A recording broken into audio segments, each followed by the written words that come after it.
Let's talk about Shane van Gisbergen for a bit. After starting 8th, SVG came home with a solid 10th place finish after running in or around the top 10 all day long.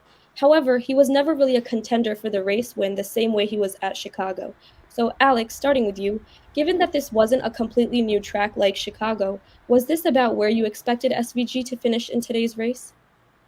Yeah, I expected him to get about a top 15 or so, and that's exactly what he got. He ran there all day too. Something that did surprise me was how aggressive SVG was, and I'm happy to see that he was. He wasn't gonna. I mean, he probably went back and watched the first 2 years of this road course race and saw how aggressive these guys got. He wasn't gonna take it. He was very aggressive. One of the most aggressive drivers out there today, I think, and it was fun to watch. And I hope that he takes that as a thing. I mean, he was smiling after the race, so I'm sure he took it as a happy ending for him. Yeah, well, to that point, Alex, if you look at how Shane van Gisbergen reacted after the truck race at IRP Friday night and then after today, I think you can certainly say, if nothing else, he's certainly enjoying his few starts that he's had in NASCAR so far, and is definitely going to be committed if and when he makes this transition as early as next year to come to NASCAR full time. But to answer the question, this is about where I expected SVG to run in Chicago, if I'm being honest. I said I wouldn't put a top 10, maybe not even a top 5 past him. Certainly didn't expect a win. That's not a knock on SVG. That's just the fact that nobody had won on their Cup Series debut in 60 years. So for what he did at Chicago was absolutely sensational. I guess we shouldn't be too surprised, given that it was not too different from what he's normally used to in his element over supercar side of things. And it was a brand new track for everybody, but also a brand new type of race track for the Cup Series drivers. Very few of them had ever raced on a street course of any kind before in any vehicle, let alone a Cup Series car. And I think SVG took advantage of that and was able to pick up the win. To come home with the top 10 today, I think is a very solid result. He ran all the laps. He ran very, very strong all throughout the race, finished about where he started.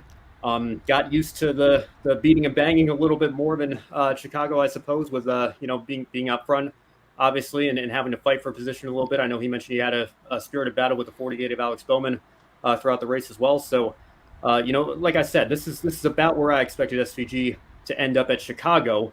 So coming into the IMS road course, I had to raise my expectations a little bit and say I wouldn't even put the win past him again. But top 5 would be a great day. Top 10 even still would be a great day. And I think SVG did everything right and was able to pick up a very solid result. And I think it's going to lead to even more positive momentum for him coming forward to 2024. Whatever he ends up doing, whether it's with Trackhouse or Nice Motorsports on the truck side of things, wherever he is, he's committed to coming here full time and making it work. And the early results are certainly promising for him. And to add on to the praise for SVG, if you look to the left of your screen with the results here, you don't see any of the other international drivers that came as like little guest stars for this.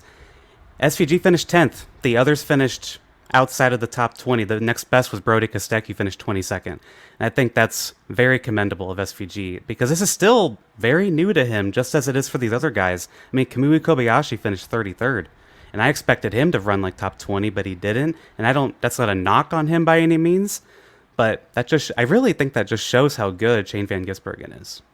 Yeah, and to your point, Alex, as well, just real quick, Brody Kostecki, I think a lot of people didn't even realize this or they'd forgotten, but Kostecki actually has some NASCAR experience. He raced in the K&N Pro Series East for a couple of years in the early 2010s. Obviously, I don't know that you can carry much over to the next-gen Cup car on the Indianapolis road course, but he does have some NASCAR experience under his belt. Jensen Button has a couple of starts as well. He's in an SHR aligned Rick Ware car. Andy Lally obviously has some NASCAR experience, a 2011 Cup Rookie of the Year. I know he was basically running unopposed for that, but regardless, he's been around for a while. So for SVG to come out and run ahead of all these guys, all these road course ringers, and Kamui Kobayashi as well, again, no disrespect to him, but I certainly expected better than 33rd coming into this weekend. So we'll bring the first half of the results back up again. For SVG to finish in the top 10 ahead of several Daytona 500 winners and past champions of the sport, championship contenders, very solid result, I think, for SVG.